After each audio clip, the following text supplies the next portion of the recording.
ನಮಸ್ಕಾರ ವೀಕ್ಷಕರೇ, ready to neat ವಿಶೇಷ ನೇರ ಪ್ರಸಾರ ಕಾರ್ಯಕ್ರಮಕ್ಕೆ ಸ್ವಾಗತ. ನಾನು ಹಾಲಸ್ವಾಮಿ. ವೀಕ್ಷಕರೇ, ಒಂದು ಪ್ರಮುಖವಾಗಿ ಇಡೀ ಎಲ್ಲ ಕ್ಷೇತ್ರಗಳನ್ನು ಕೂಡ ಕರೋನಾ ಬಾಧಿಸಿದೆ. ಬೇರೆ ಬೇರೆ ರೀತಿಯಲ್ಲಿ ಕೊರೋನಾ ಎಫೆಕ್ಟು ಎಲ್ಲ ಕ್ಷೇತ್ರಗಳನ್ನು ಕೂಡ ತಟ್ಟಿದೆ. ಅದೇ ರೀತಿ ಶಿಕ್ಷಣ ಕ್ಷೇತ್ರದಲ್ಲೂ ಕೂಡ ಕೊರೋನಾ ತನ್ನದೇ ಆದಂಥ ವಿಶೇಷವಾದಂಥ ಪರಿಣಾಮವನ್ನು ಬೀರಿದೆ. ಅಕಾಡೆಮಿಕ್ ಇಯರ್ಗಳೇ ವ್ಯತ್ಯಾಸಗಳಾಗುವಂಥ ಸಂದರ್ಭದಲ್ಲಿದೆ. ಇದರಲ್ಲಿ ಪ್ರಮುಖವಾಗಿ ಪ್ರತಿ ವರ್ಷ ಮೇ ಮತ್ತು ಜೂನ್ ಜುಲೈ ಸಂದರ್ಭದಲ್ಲಿ ನಡೀಬೇಕಾಗಿದ್ದಂಥ ರಾಷ್ಟ್ರ ಮಟ್ಟದ ನೀಟ್ ಮತ್ತು JEE ಪರೀಕ್ಷೆಗಳು 2 ಸಲ ಮುಂದೂಡಲ್ಪಟ್ಟವು. ಈಗ ಪರೀಕ್ಷೆ ಅಂತಿಮವಾಗಿ 3ನೇ ಬಾರಿ ಪರೀಕ್ಷೆ ದಿನಾಂಕ ನಿಗದಿಯಾಗಿದೆ. ಈ ಸಂದರ್ಭದಲ್ಲಿ ಆ ಪರೀಕ್ಷೆಯನ್ನು ಮತ್ತೊಮ್ಮೆ ಮುಂದೂಡಿ ಅಂತ ಸುಪ್ರೀಂ ಕೋರ್ಟ್ ಮುಂದೆ ಕೂಡ ಕೆಲವರು ಹೋಗಿದ್ದಾರೆ. ಆದರೆ ಈ ಪರೀಕ್ಷೆನ ನಡೆಸುವಂಥ ಆಲ್ ಇಂಡಿಯಾ ಎಂಟ್ರೆನ್ಸ್ ಟೆಸ್ಟ್ ಆ ಕಮಿಟಿ ಏನಿದೆ, ಪರೀಕ್ಷೆ ದಿನಾಂಕ ನಿಗದಿ ಮಾಡಿ ಆಲ್ ಟಿಕೆಟ್ನ ಕೂಡ ವಿತರಣೆ ಮಾಡಿದೆ. ಅದಕ್ಕೆ ಬೇಕಾದಂಥ ಪರೀಕ್ಷೆ ನಡೆಸಲು ಬೇಕಂತ ಎಲ್ಲ ಸಿದ್ಧತೆಗಳನ್ನು ನಡೆಸಿದೆ. ಇನ್ನು ಕೆಲವೇ ದಿನಗಳು ಮಾತ್ರ ಬಾಕಿ ಇದೆ ನೀಟ್ ಮತ್ತು JEEಗೆ. ಈ ನೀಟ್ ಮತ್ತು JEE ಪರೀಕ್ಷೆಗಳು ಯಾವ ಕಾರಣಕ್ಕೆ ಅಂದರೆ ಮೆಡಿಕಲ್ ಸೀಟ್ಗಳಾಗಿರ್ಬೋದು ಅಥವಾ ಇಂಜಿನಿಯರಿಂಗ್ ಸೀಟ್ಗಳಿಗೆ ರಾಷ್ಟ್ರಮಟ್ಟದ ಎಂಟ್ರೆನ್ಸ್ ಎಕ್ಸಾಮು ಇವೆರಡೂ ಕೂಡ. ಈ ಎಂಟ್ರೆನ್ಸ್ ಎಕ್ಸಾಮ್ನ ಮೂಲಕ ವಿದ್ಯಾರ್ಥಿಗಳಿಗೆ ಸೀಟನ್ನು ಪ್ರವೇಶಾತಿಯನ್ನು ಪಡಿಬೋದು. ಒಂದು ಸಣ್ಣ ಲೆಕ್ಕಾಚಾರ, ಒಂದು ಅಂದಾಜಿನ ಲೆಕ್ಕಾಚಾರ ನಿಮ್ಮ ಮುಂದೆ ಹೇಳೋದಾದರೆ, ನೀಟ್ ಪರೀಕ್ಷೆನ ರಾಷ್ಟ್ರದಾದ್ಯಂತ ಸರಿಸುಮಾರು 16 ಲಕ್ಷ ಜನ ವಿದ್ಯಾರ್ಥಿಗಳು ತಗೋತಾರೆ. ಅದರಲ್ಲಿ ಸೀಟ್ ಇರೋದು ಕೇವಲ 76,000 ಮಾತ್ರ. ಮತ್ತು ಅದೇ ರೀತಿ JEE ಎಕ್ಸಾಮ್ನ ಅಂದರೆ ಇಂಜಿನಿಯರಿಂಗ್ ರಿಲೇಟೆಡ್ ಪ್ರವೇಶಾತಿಯನ್ನು ಪಡೆಯೋದಕ್ಕೆ JEE ಎಕ್ಸಾಮ್ನ 9 ಲಕ್ಷ ವಿದ್ಯಾರ್ಥಿಗಳು ರಾಷ್ಟ್ರ ಮಟ್ಟದಲ್ಲಿ ತೊಗೋತಾರೆ. ಆದರೆ ಅದರಲ್ಲಿ ಸರ್ಕಾರಿ ಸೀಟ್ಗಳಂತ ಸಿಗೋದು 45,000 ಮಾತ್ರ. ಅಂದರೆ ಪರೀಕ್ಷೆ ಎಷ್ಟು ಕಾಂಪಿಟೇಟಿವ್ ಆಗಿರುತ್ತೆ, ಎಷ್ಟು ಸ್ಪರ್ಧಾತ್ಮಕವಾಗಿರುತ್ತೆ, ಅದಕ್ಕೆ ನಮ್ಮ ಮಕ್ಕಳು, ನಮ್ಮ ಕರ್ನಾಟಕದ ಮಕ್ಕಳು, ನಮ್ಮ ಶಿವಮೊಗ್ಗದ ಮಕ್ಕಳು ಯಾವ ರೀತಿ ತಯಾರಾಗಿರ್ತಾರೆ, ಯಾವ ರೀತಿಯ ತಯಾರಿ ಬೇಕಾಗುತ್ತೆ. ಅಂದರೆ ಈಗ ನಾವು ತಯಾರಿಗೆ ಸೂಚನೆಗಳನ್ನ ಮಾರ್ಗದರ್ಶನ ಮಾಡೋಂಥ ಸ್ಥಿತಿನಲ್ಲಿಲ್ಲ. ಯಾಕೆಂದರೆ ಕೆಲವೇ ದಿನಗಳು ಮಾತ್ರ ಪರೀಕ್ಷೆಗೆ ಬಾಕಿ ಇದೆ. ಈ ಕೆಲವೇ ಅಂದರೆ 10-15 ದಿನಗಳ ಈ ಅವಧಿನಲ್ಲಿ ಅಂತಿಮ ಹಂತದಲ್ಲಿ ಏನೇನೋ ಸಿದ್ಧತೆಗಳನ್ನು ಮಾಡ್ಕೊಳ್ಬೋದು. ಕಾಮನ್ನಾಗಿ ಮಾಡುವಂಥ ತಪ್ಪುಗಳೇನು, ಆ ತಪ್ಪುಗಳನ್ನು ತಿದ್ಕೊಂಡು ಪರೀಕ್ಷೆಯಲ್ಲಿ ಯಶಸ್ಸನ್ನು ಗಳಿಸೋದು ಹೇಗೆ ಅನ್ನೋದ್ರ ಬಗ್ಗೆ ಮಾತಾಡೋದಕ್ಕೆ ಇವತ್ತು ನಮ್ಮ ಜೊತೆಗೆ ಶಿವಮೊಗ್ಗದ ಆದಿಚುಂಚನಗಿರಿ ಸ್ವತಂತ್ರ ಪದವಿ ಪೂರ್ವ ಕಾಲೇಜಿನ ಪ್ರಾಂಶುಪಾಲರಾದಂಥ ಗುರುರಾಜ್ SS ಅವರು ಬಂದಿದ್ದಾರೆ. ಅವ್ರನ್ನ ನಾನು ಕಾರ್ಯಕ್ರಮಕ್ಕೆ ಸ್ವಾಗತಿಸ್ತೀನಿ. Sir, welcome to our programme. ನಮಸ್ಕಾರ ವೀಕ್ಷಕರೇ, ಗುರುರಾಜ್ ಅವರು ಹಲವು ದಶಕಗಳ ಕಾಲ ಶಿಕ್ಷಣ ಕ್ಷೇತ್ರದಲ್ಲಿ ತಮ್ಮನ್ನು ತಾವು ತೊಡಗಿಸ್ಕೊಂಡಿದ್ದಾರೆ. ಅತ್ಯುತ್ತಮವಾದಂಥ ಉಪನ್ಯಾಸಕರಾಗಿ ಕೂಡ ಅವರು ವಿದ್ಯಾರ್ಥಿಗಳ ಮನವನ್ನು ಸೂರೆಗೊಂಡಿರ್ತಕ್ಕಂಥವ್ರು. ಶಿಕ್ಷಣದಲ್ಲಿ ಅಪಾರವಾದಂಥ ಅವರ ಜ್ಞಾನ ಇನ್ನಷ್ಟು ಬರೀ ಆದಿಚುಂಚನಗಿರಿ ಮಕ್ಕಳಿಗೆ ಅಷ್ಟೆಲ್ಲ ಬೇರೆ ಮಕ್ಕಳಿಗೂ ಕೂಡ ಉಪಯೋಗ ಆಗಲಿ, ಅಂದರೆ JEE ಮತ್ತು ನೀಟ್ನ ಅಂತಿಮ ಹಂತದ ಸಿದ್ಧತೆಯಲ್ಲಿರೋ ಮಕ್ಕಳಿಗೆ ಇವರ ಸಲಹೆ ಮತ್ತು ಮಾರ್ಗದರ್ಶನ ಖಂಡಿತವಾಗಿಯೂ ಕೂಡ ಒಂದಷ್ಟು ಅವರು ಉತ್ತಮವಾದಂಥ ಫಲಿತಾಂಶ ತರೋದಕ್ಕೆ ಕಾರಣ ಆಗುತ್ತೆ, ಇವರ ಮಾರ್ಗದರ್ಶನ ಮತ್ತು ಇವರ ಸಲಹೆಗಳು ಅನ್ನೋದು ನಂಬಿಕೆ ನಮ್ಮದು. ಸರ್, ಒಟ್ಟಾರೆ CET ಮತ್ತು CET ರಾಜ್ಯದ್ದು ಮತ್ತು JEE ಮತ್ತು ನೀಟಲ್ಲಿ ನಮ್ಮ ರಾಜ್ಯದ ಸಾಧನೆ ಯಾವ ರೀತಿ ಇದೆ ಸರ್? ನಮ್ಮ ರಾಜ್ಯದಲ್ಲಿ ರಾಜ್ಯ ಮಟ್ಟದಲ್ಲಿ ನಡೀತಾ ಇರುವಂಥದ್ದು KCET ಪರೀಕ್ಷೆ. ಆ KCET ಪರೀಕ್ಷೆನೂ ಮುಗಿದಿದೆ ಮತ್ತು ಅದರ ಫಲಿತಾಂಶನೂ ಬಂದಿದೆ. ರಾಷ್ಟ್ರ ಮಟ್ಟದಲ್ಲಿ ನಡೆಯುವಂಥದ್ದು ಮೆಡಿಕಲ್, ಡೆಂಟಲ್, ಆಯುರ್ವೇದ, ಹೋಮಿಯೋಪತಿ, ಈ ಥರದ ಆಯುಷ್ ವೈದ್ಯಕೀಯ ಕೋರ್ಸ್ಗಳು ಅಂತ ಏನು ಕರಿತೀವಿ, ಅವೆಲ್ಲವಕ್ಕೂ ನೀಟ್ ಅನ್ನುವ ಪರೀಕ್ಷೆ ನಡೀತದೆ. ಈ ನೀಟ್ ಮತ್ತು IIT ಮತ್ತು NITಗಳಿಗೆ ನಡೆಯುವಂಥ JEE ಪರೀಕ್ಷೆಗಳಲ್ಲಿ ಆಲ್ ಇಂಡಿಯಾ ಕೋಟಾದಲ್ಲಿ ನಮ್ಮ ಸಾಧನೆ ತುಂಬ ಹೇಳ್ಕೊಳ್ಳೋ ರೀತಿಯಲ್ಲಿ ಇಲ್ಲ. ಕರ್ನಾಟಕ ರಾಜ್ಯಕ್ಕೆ ಒಂದಿಷ್ಟು ಹೋಮ್ ಸ್ಟೇಟ್ ಕೋಟಾ ಸೀಟ್ಸ್ ಅಂಥೇಳಿ ಅವೈಲಬಲ್ ಇದೆ. ಆ ಸೀಟ್ಸ್ಗೆ ಮಾತ್ರ ನಮ್ಮ ಸ್ಪರ್ಧೆನ ನಾವು ಸೀಮಿತ ಮಾಡ್ಕೊಳ್ತಾ ಇದ್ದೀವಿ. ಆಲ್ ಇಂಡಿಯಾ ಕೋಟಾದಲ್ಲಿ ಮೇಲ್ಗೈ ಸಾಧಿಸೋದು ಹೆಚ್ಚಾಗಿ ಆಂಧ್ರ, ದೆಹಲಿ, ರಾಜಸ್ಥಾನ್ ಈ ಥರದ ರಾಜ್ಯಗಳು.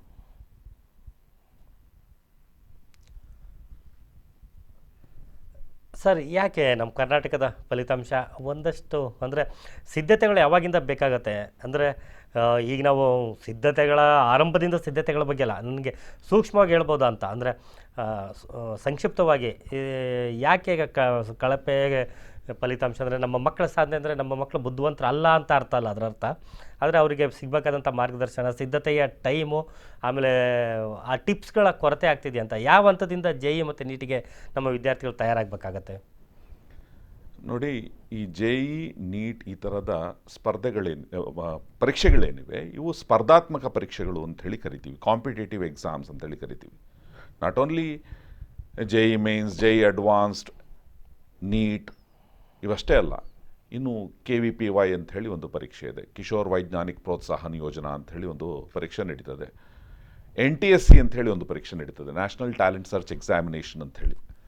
ಈ ಎಲ್ಲ ಸ್ಪರ್ಧೆಗಳು ಕನ್ವೆನ್ಷನಲ್ ಎಕ್ಸಾಮ್ಸ್ ಥರದ ಒಂದು ಪರೀಕ್ಷೆಗಳಲ್ಲ. ಕನ್ವೆನ್ಷನಲ್ ಎಕ್ಸಾಮ್ಸ್ ಅಂಥೇಳಿ, ಸಾಂಪ್ರದಾಯಿಕವಾದಂಥ ಪರೀಕ್ಷೆ ಅಂತೇಳಿ ನಾನು ಯಾವುದನ್ನು ಗುರುತಿಸ್ತೀನಿ ಅಂತ ಹೇಳಿದರೆ, ಇಡೀ ವರ್ಷ ನಡೆದಂತಹ ಪಾಠ ಪ್ರವಚನಗಳ ಮೇಲೆ ಅಥವಾ 6 ತಿಂಗಳಲ್ಲಿ ಒಂದು ಸೆಮಿಸ್ಟರ್ನಲ್ಲಿ ನಡೆದಂತಹ ಪಾಠ ಪ್ರವಚನಗಳ ಮೇಲೆ ಡಿಸ್ಕ್ರಿಪ್ಟಿವ್ ಟೈಪ್ ಆಫ್ ಆನ್ಸರ್ಸ್ನ ಡಿಮಾಂಡ್ ಮಾಡುವಂಥ ಪ್ರಶ್ನೆಗಳನ್ನು ಕೇಳಿ ನಡೆಸುವಂಥ ಪರೀಕ್ಷೆಗಳೇನಿವೆ ಅವು ಸಾಂಪ್ರದಾಯಿಕವಾದಂಥ ಪರೀಕ್ಷೆಗಳು. 1ನೇ ತರಗತಿಯಿಂದ ವಿದ್ಯಾರ್ಥಿ 12ನೇ ತರಗತಿವರೆಗೂ, ಅಂದರೆ ಸೆಕೆಂಡ್ PUCವರೆಗೂ ಈ ಥರದ ಸಾಂಪ್ರದಾಯಿಕವಾದಂಥ ಪರೀಕ್ಷೆಗಳನ್ನು ಪ್ರತಿ ವರ್ಷ ಬರೀತಾನೆ ಹೋಗಿರ್ತಾನೆ. ಹಾಗಾಗಿ ಅದರಲ್ಲಿ ಅವನಿಗೆ ಹಿಡಿತ ಸಿಕ್ಕಿರುತ್ತೆ. ಆದರೆ ಈ ಸ್ಪರ್ಧಾತ್ಮಕ ಪರೀಕ್ಷೆಗಳು ಅಂತ ಏನು ಕರಿತೀವಿ, ಇವುಗಳಿಗೆ ಅವನು ಎಕ್ಸ್ಪೋಸ್ ಆಗೋದು 10th ಬಂದಾಗ. NTSC ಅಂತೇಳಿ ಹೇಳಿದ್ನಲ್ಲ, ನ್ಯಾಷನಲ್ ಟ್ಯಾಲೆಂಟ್ ಸರ್ಚ್ ಎಕ್ಸಾಮಿನೇಷನ್ ಅಂತೇಳಿ, ಅದು 10th ಅಲ್ಲಿ ಅವನು ಬರೀಲಿಕ್ಕೆ ಸಾಧ್ಯ ಇರುವಂತಹ ಒಂದು ಸ್ಪರ್ಧಾತ್ಮಕವಾದಂಥ ಪರೀಕ್ಷೆ. ಹಾಗೆಯೇ NMMS ಅಂತ ಹೇಳಿದೆ, national merit and means scholarship examination ಅಂತ. ತದನಂತರದಲ್ಲಿ ಅವನು PUCಗೆ ಬಂದಾಗ ಬರೀಲಿಕ್ಕೆ ಸಾಧ್ಯ ಇರುವಂಥದ್ದು KVPY, ನೀಟ್, JEE ಈ ಥರದ ಪರೀಕ್ಷೆಗಳು. ಈ ಪರೀಕ್ಷೆಗಳ ಬಗ್ಗೆ ಒಂದು ಪರಿಕಲ್ಪನೆ ಮಕ್ಕಳಲ್ಲಿ ಬರೋದೇ 10th ಆದ ನಂತರ ಅಂತಾದಾಗ ಅದರಲ್ಲಿ ಹಿಡಿತ ತೆಗೆದುಕೊಳ್ಳಿಕ್ಕೆ ಆಗೋದಿಲ್ಲ. ಈ ಕಲ್ಪನೆಯನ್ನು ನಾವು ಮಕ್ಕಳಿಗೆ ಒಂದು ಪ್ರೈಮರಿ ಹಂತ ದಾಟ್ತಿದ್ದ ಹಾಗೇ, ಒಂದು ಹೈಸ್ಕೂಲ್ಗೆ ಬರ್ತಿದ್ದ ಹಾಗೇ, ಕನಿಷ್ಠ ಒಂದು ಹೈಸ್ಕೂಲ್ಗೆ ಬರ್ತಿದ್ದ ಹಾಗೇ ನಾವು ಅವರಿಗೆ ಆ ಒಂದು ಪರಿಕಲ್ಪನೆನ ಕೊಟ್ಬಿಟ್ಟು ಒಂದು ಲಾಂಗ್ ಟರ್ಮ್ ಪ್ಲ್ಯಾನ್ನ ಅವರಿಗೆ ಕೊಟ್ಟಿದ್ದೇ ಆದರೆ ಖಂಡಿತವಾಗ್ಲೂ ಅಂತಹ ಒಂದು ದೊಡ್ಡ ಸಾಧನೆನ ನಮ್ಮ ರಾಜ್ಯದ ಮಕ್ಕಳಿಂದಲೂ ನಾವು ಮಾಡಲಿಕ್ಕೆ ಸಾಧ್ಯ ಇದೆ. ಇಲ್ಲಿ ಪರೀಕ್ಷೆಯಲ್ಲಿ ಯಶಸ್ವಿ ಆಗಬೇಕು ಅಂತ ಹೇಳಿದರೆ ಒಂದು ಕಡೆ ಲಾಂಗ್ ಟರ್ಮ್ ಪ್ಲ್ಯಾನೂ ಬೇಕಾಗುತ್ತೆ. ಇನ್ನೇನು ಸೆಪ್ಟೆಂಬರ್ 1ರಿಂದ 6ನೇ ತಾರೀಕುವರೆಗೂ JEE ಮೇನ್ಸ್ ನಡೀತದೆ. ಸೆಪ್ಟೆಂಬರ್ 13ನೇ ತಾರೀಕು ನೀಟ್ ಎಕ್ಸಾಮ್ ನಡೀತಾ ಇದೆ. ಸುಪ್ರೀಂ ಕೋರ್ಟ್ ಏನಾದರೂ ಈ ಪರೀಕ್ಷೆಗಳಿಗೆ ಮುಂದೂಡುವಂತಹ ಒಂದು ತೀರ್ಪನ್ನೇನಾದ್ರು ಮತ್ತೊಮ್ಮೆ ರಿವ್ಯೂ ಪಿಟಿಷನಲ್ಲಿ ಕೊಟ್ಟಿದ್ದೆ ಆದರೆ ಆಗ ಮುಂದೆ ಹೋಗ್ಬೋದು. ಅದು ಬಿಟ್ಟರೆ ಉಳಿದ ಹಾಗೆ ಈಗಿರುವ ಸ್ಥಿತಿ ಏನು ಅಂತ ಹೇಳಿದರೆ, ಸೆಪ್ಟೆಂಬರ್ 1ರಿಂದ 6ನೇ ತಾರೀಕುವರೆಗೂ JEE ಮೇನ್ಸ್ ನಡೀತಾ ಇದೆ, ಸೆಪ್ಟೆಂಬರ್ 13ನೇ ತಾರೀಕು ನೀಟ್ ಪರೀಕ್ಷೆ ನಡೀತಾ ಇದೆ. ಈ ಹಂತದಲ್ಲಿ ಲಾಂಗ್ ಟರ್ಮ್ ಪ್ಲ್ಯಾನ್ನ ನಾವು ಇಟ್ಕೊಂಡು ಯೋಚನೆ ಮಾಡೋಕ್ಕಾಗಲ್ಲ. ಅಂತಿಮ ಹಂತದಲ್ಲಿ, ಅಂತಿಮ ಹಂತದಲ್ಲಿರೋದ್ರಿಂದ ಈ ಹಂತದಲ್ಲಿ ಒಂದು ಶಾರ್ಟ್ ಟರ್ಮ್ ಪ್ಲ್ಯಾನ್ ಇಟ್ಕೊಂಡು ಬೆನ್ನ ಹಿಂದೆ ಏನು ಒಂದು ಅನುಭವ ಇದೆ, ನನ್ನ ಬೆನ್ನ ಹಿಂದೆ ಏನು ತಯಾರಿ ಇದೆ, ಅಂದರೆ ವಿದ್ಯಾರ್ಥಿಯಾಗಿ ನಾನು ಯೋಚನೆ ಮಾಡಿದಾಗ ಹೇಳ್ತಾ ಇರೋದು, ಆ ತಯಾರಿನೇ ಇಟ್ಕೊಂಡು ನಾನು ಯುದ್ಧವನ್ನು ಗೆಲ್ಲುವಂಥ ಒಂದು ಪ್ರಯತ್ನ ಮಾಡಬೇಕು. ಸರ್, ಒಂದು ಸಂಕ್ಷಿಪ್ತವಾಗಿ ಅಂದರೆ ಆ ಫಾರ್ಮೆಟ್ ಯಾವ ಥರ ಇರುತ್ತೆ ಎಕ್ಸಾಮ್ದು ಅಂತ ಹೇಳ್ಬೋದಾ? ಎಷ್ಟು ಮಾರ್ಕ್ಸಿಗಿರುತ್ತೆ, ಎಷ್ಟು ಪೇಪರು? ಖಂಡಿತ ಈ ಪರೀಕ್ಷೆ ತೆಗೆದುಕೊಂಡಂಥ ವಿದ್ಯಾರ್ಥಿಗಳಿಗೆ ಇದರ ಪರಿಚಯ ಇದ್ದೇ ಇರುತ್ತೆ. JEE ಮೇನ್ಸ್ನಲ್ಲಿ 75 ಪ್ರಶ್ನೆಗಳಿರ್ತವೆ. ಫಿಸಿಕ್ಸ್ನಿಂದ 25, ಕೆಮಿಸ್ಟ್ರಿಯಿಂದ 25, ಮ್ಯಾಥಮೆಟಿಕ್ಸ್ನಿಂದ 25. ಪ್ರತಿ ಪ್ರಶ್ನೆಗೆ 4 ಅಂಕಗಳು ಇರ್ತದೆ ಸರಿಯಾದಂಥ ಉತ್ತರ ಕೊಟ್ಟರೆ. ಬಹಳ ಮುಖ್ಯವಾಗಿ ಇಲ್ಲಿ ಗಮನಿಸಬೇಕು, ನೆಗೆಟಿವ್ ಮಾರ್ಕಿಂಗು ಇರುತ್ತೆ. ಇಲ್ಲಿ ಉತ್ತರ ಏನಾದ್ರು ತಪ್ಪಾದರೆ -1, ಸರಿ ಇದ್ದಲ್ಲಿ +4. ಇದೇ ರೀತಿ ನೀಟ್ ಪರೀಕ್ಷೆಯಲ್ಲಿ ಫಿಸಿಕ್ಸ್, ಕೆಮಿಸ್ಟ್ರಿ, ಬಯಾಲಜಿ ಆಪ್ಷನಲ್ಸ್ಗಳನ್ನ ಅವನು ಓದಬೇಕಾಗುತ್ತೆ. JEE ಮೇನ್ಸ್ನಲ್ಲಿ ಫಿಸಿಕ್ಸ್, ಕೆಮಿಸ್ಟ್ರಿ, ಮ್ಯಾಥಮೆಟಿಕ್ಸ್ ಆಪ್ಷನಲ್ಸ್ಗಳ ಒಂದು ಪ್ರಶ್ನೆಗಳಿದ್ದ ಹಾಗೆ ನೀಟ್ನಲ್ಲಿ ಮ್ಯಾಥಮೆಟಿಕ್ಸ್ ಇರೋಲ್ಲ, PCB ಫಿಸಿಕ್ಸ್, ಕೆಮಿಸ್ಟ್ರಿ, ಬಯಾಲಜಿ ಇರುತ್ತೆ. ಫಿಸಿಕ್ಸ್ ಮತ್ತು ಕೆಮಿಸ್ಟ್ರಿಯಲ್ಲಿ 45 ಪ್ರಶ್ನೆಗಳಿರ್ತವೆ. ಅಂದರೆ ಫಿಸಿಕ್ಸ್ ಮತ್ತು ಕೆಮಿಸ್ಟ್ರಿ ಒಟ್ಟು 90 ಪ್ರಶ್ನೆಗಳು, ಬಯಾಲಜಿಲಿ 90 ಪ್ರಶ್ನೆಗಳಿರ್ತವೆ.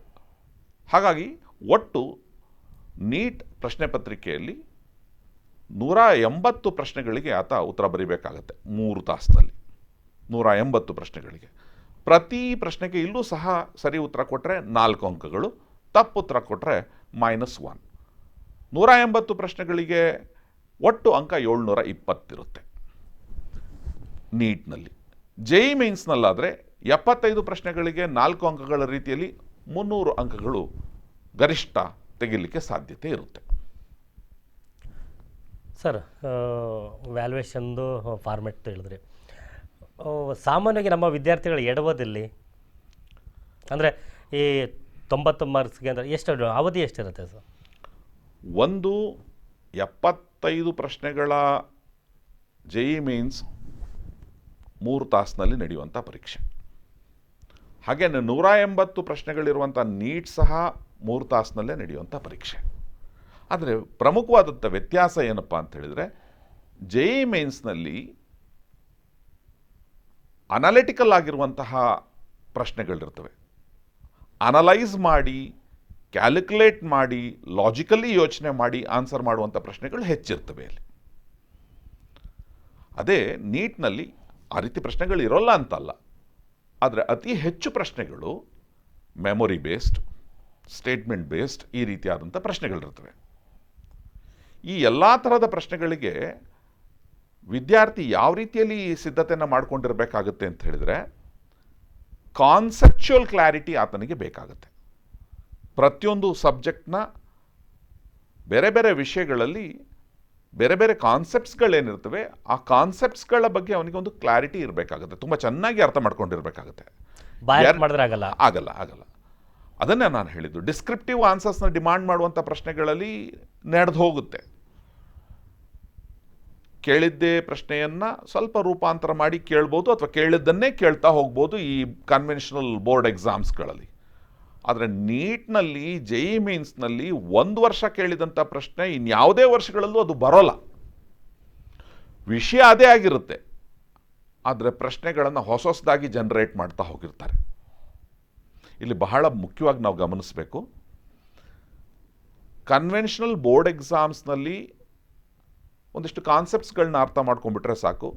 ಒಂದಿಷ್ಟು ಅಪ್ಲಿಕೇಶನ್ಸ್ ಲೆವೆಲ್ನಲ್ಲಿ ಹುಡುಗ ಆಲೋಚನೆ ಮಾಡೋದನ್ನು ಕಲ್ತ್ಬಿಟ್ರೆ ಸಾಕು. ಆದರೆ ನೀಟ್, JEE ಈ ಥರದ ಪರೀಕ್ಷೆಗಳಲ್ಲಿ 100% ಕಾನ್ಸೆಪ್ಚುಯಲ್ ಕ್ಲಾರಿಟಿ ಇರಬೇಕಾಗುತ್ತೆ. ಕಾನ್ಸೆಪ್ಟ್ಸ್ಗಳ ಬಗ್ಗೆ ಅವನಿಗೆ 100% ಕ್ಲಾರಿಟಿ ಇರಬೇಕಾಗುತ್ತೆ. ಎರಡನೇದಾಗಿ, ಅಫ್ಕೋರ್ಸ್ ಗ್ರಹಿಕೆಯನ್ನು ಏನು ಮಾಡಿರ್ತಾನೆ ಅದು ನೆನಪಿನ ಶಕ್ತಿಯಲ್ಲಿ ಉಳಿಸ್ಕೊಳ್ಳಬೇಕಾಗತ್ತೆ. ಅಪ್ಲಿಕೇಶನ್ ಬೇಸ್ಡ್ ಕ್ವೆಶ್ಚನ್ಸ್ಗಳು ಇರ್ತವೆ. ಆ ಅಪ್ಲಿಕೇಶನ್ ಬೇಸ್ಡ್ ಕ್ವೆಶ್ಚನ್ಸ್ಗಳನ್ನ ಬಹಳ ಕಡಿಮೆ ಸಮಯದಲ್ಲಿ ಆನ್ಸರ್ ಮಾಡುವಂತಹ ಒಂದು ಸಾಮರ್ಥ್ಯ ಅವನು ಬೆಳೆಸ್ಕೊಳ್ಬೇಕಾಗತ್ತೆ. Time is a limiting factor here. ನೋಡಿ, ನೀವೇ ಕಲ್ಪನೆ ಮಾಡ್ಕೊಳ್ಳಿ, 180 ಕ್ವೆಶ್ಚನ್ಸ್ ಇನ್ 3 hours ಅಂತ ಹೇಳಿದರೆ 1 ನಿಮಿಷಕ್ಕೆ 1 ಪ್ರಶ್ನೆ, ಆ ರೀತಿಯಲ್ಲಿ ಒತ್ತಡ ಇರುತ್ತೆ ಅವನ ಮೇಲೆ.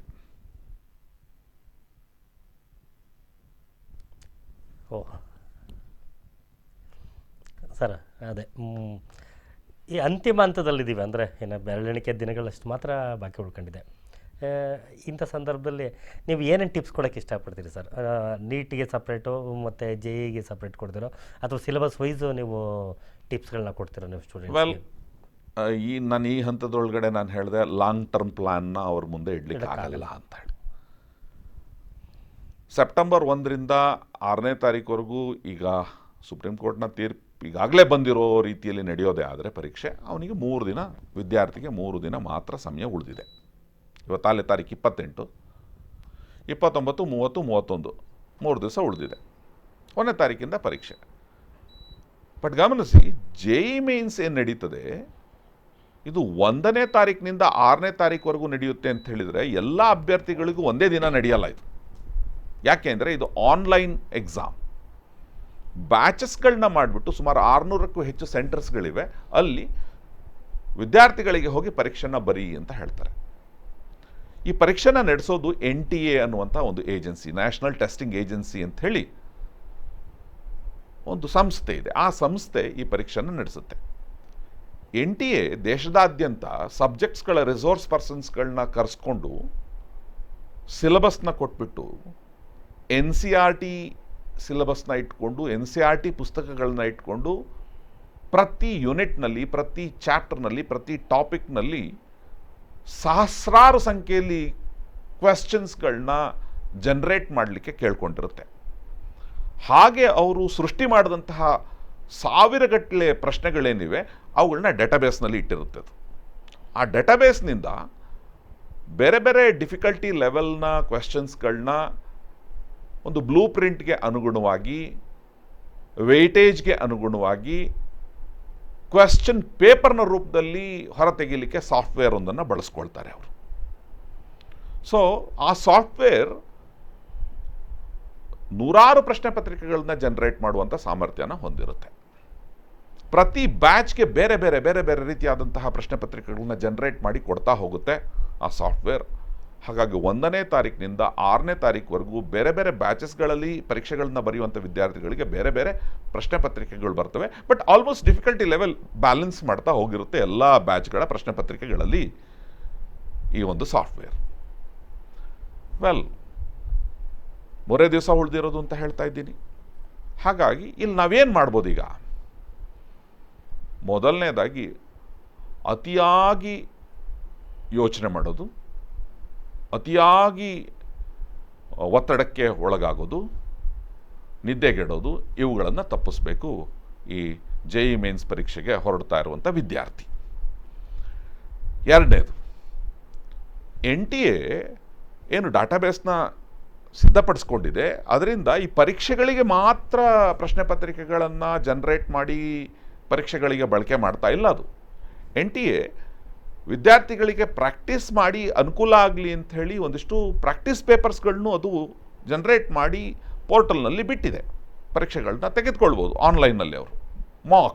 ಮಾಕ್ JEE ಅಂಥೇಳಿ.